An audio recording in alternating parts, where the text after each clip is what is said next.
ఇందాక మీరు అడిగారు కదా బీజేపీ అందరూ అడిగారు, బహుశా నాగార్జున గారు అడిగారు బీజేపీ రెస్పాండ్ కాలేదని.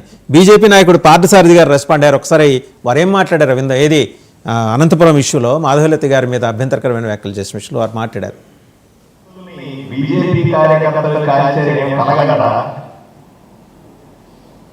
పోలీస్ కేసు ఇవ్వడట, పోలీసులంటే గౌరవం లేదు, పోలీసు కేసు పెట్టడట,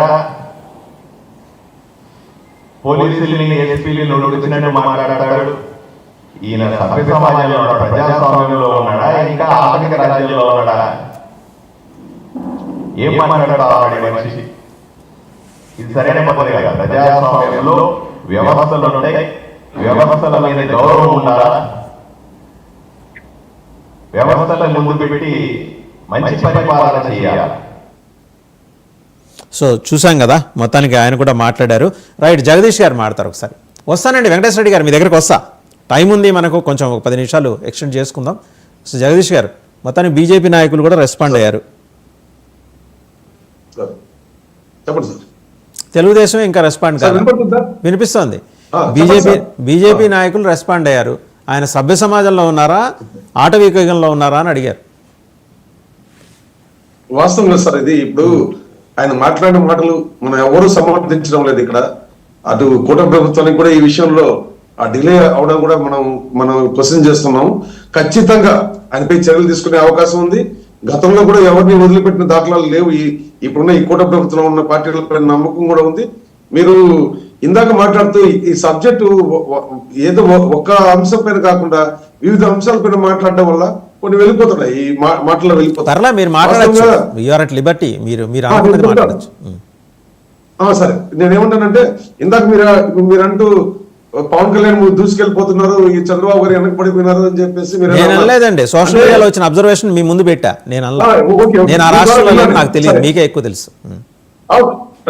ఈ విధంగా అయితే విజయవాడ వరదలు వచ్చినప్పుడేమో పవన్ కళ్యాణ్ ఎక్కడ ఇదే సోషల్ మీడియా ఘోషించింది, ఇదే ప్రతిపక్షాలు పవన్ కళ్యాణ్ రాలేదు, చంద్రబాబు నాయుడు తిరుగుతున్నాడు, పవన్ కళ్యాణ్ వెనకబడిపోయినాడు అని. ఒక కూటమిగా ఏర్పడిన ఒక ప్రభుత్వం వాళ్ళ మధ్య సమన్వయం చేసుకుని వాళ్ళు మేమంతా ఒక్కటే, మేము ఎవరు చేసినా ప్రజా సంక్షేమమే అని వాళ్ళు ముందుకెళ్తున్నప్పుడు ఆ రోజు పవన్ కళ్యాణ్ గారు రాలేకపోయారు. ఈ రోజు పవన్ కళ్యాణ్ గారు ముందున్నారు, చంద్రబాబు గారు ఆయన పనిలో ఉన్నారు. అంత మాత్రాన పవన్ కళ్యాణ్ ముందుకెళ్ళిపోయాడు, చంద్రబాబు వెనక్కి ఇవన్నీ ఉండవండి. ఇవి కేవలం వాళ్ళ మధ్య పొరపచ్చలు పెంచడానికి కోసం మాట్లాడే మాటలు తప్ప అలాంటిది ఏం లేదు. కూటమి ప్రభుత్వం మన యాజ్ ఎ అబ్జర్వేటర్ గా వాళ్ళ పనులు వాళ్ళు సక్రమంగానే చేసుకుంటున్నారు. కాకపోతే ఇందాక కూడా సజ్జల రామకృష్ణారెడ్డి విషయంలో కూడా ప్రభుత్వాలు ఏం చేసే అన్నం కంటే కూడా గత ప్రభుత్వంతో అంటగాగిన అవినీతి పరులైన ఉద్యోగస్తులు ఇంకా కూడా వాళ్ళతో కూడా అంటగాగుతున్నారనడానికి నిదర్శనం గత 7 నెలలుగా ఇలాంటి అక్రమాలు బయటపడలేదు. ఒక్కొక్కటిగా వెలుగు చూస్తున్నాయి, చాలా ఆలస్యంగా వెలుగు చూస్తున్నాయి. 52 ఎకరాల కబ్జా చేసి ఈ అత్యంత నీతి మాటలు మాట్లాడే ఈ సజ్జల రామకృష్ణారెడ్డి విషయంలో ఆ ప్రభుత్వం అప్పటి అధికారులకు తెలుసు, అక్కడున్న ప్రస్తుత అధికారులకు కూడా తెలుసు. అది రెవెన్యూ భూమని కొందరు, ఫారెస్ట్ భూమని కొందరు, వాళ్ళ వివాదాలు కూడా తెలుసు. రాజు నాయక్ కావచ్చు, ముత్యాలమ్మ కావచ్చు, వాళ్ళు చేస్తున్న పోరాటం కూడా అందరికీ తెలుసు. కానీ వెలుగు చూడటంలో ఈ జాప్యం జరుగుతుంది. అంటే ఇంకా వాళ్ళతో అండగా అవుతున్న అధికారులు ఉన్నారు, ఉద్యోగస్తులు ఉన్నారు. వాళ్ళపైన కూడా కఠినంగా చర్యలు తీసుకున్నప్పుడే పరిపాలన గాలి నిలబడుతుంది.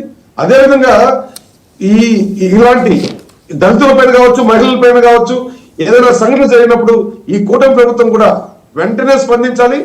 వాళ్ళ విషయంలో జాప్యం చేయకూడదు.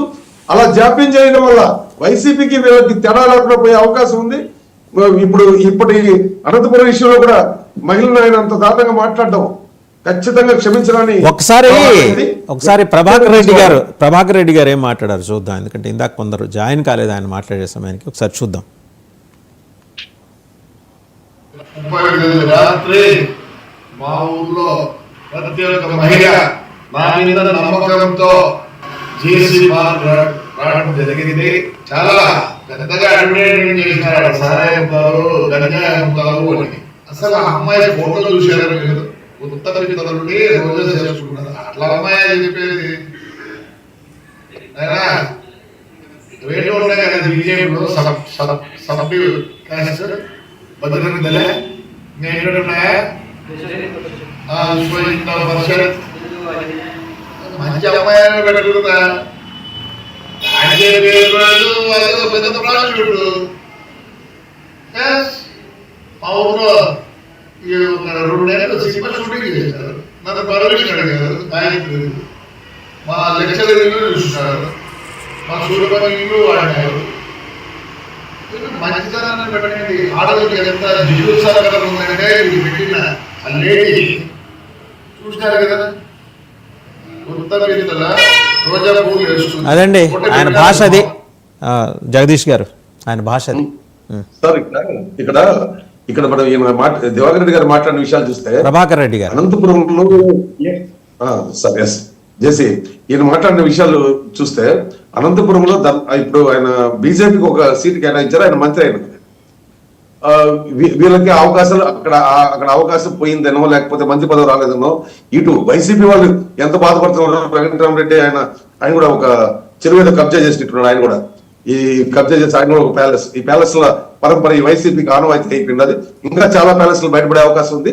అయితే వీళ్ళు ఈ రాజకీయంగా మనం వీళ్ళకి వచ్చిన ఇబ్బందిని ఆ పార్టీ పైన చూపిస్తున్న క్రమంలో ఓ మహిళ పైన ఈ విధంగా మాట్లాడడం కానీ, ఈయనపై చర్యలు తీసుకోవడంలో ఆలస్యం కావడం కానీ మనం ఖండించాల్సిన అవసరం ఉంది.